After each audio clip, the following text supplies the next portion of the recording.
Then I saw.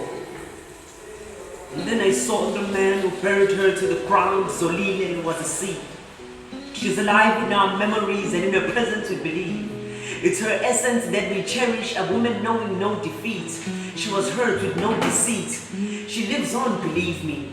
She's not silent, in our hearts she's still singing, bringing truths about women abuse, plucking darkness out of evil's roots. I see her smile in a joyous pursuit. Zolile continues to shine. You left us too soon. You left us men with the debts to change attitude. You left us men with the debts to change attitude. In fact, of all the actions that occurred, I ask, what have we learned? From all the rumors that I heard, I ask, what have you earned? To the complaints about the cold world, I ask, what have you burned? What have you burned to make it warmer? What have you burned?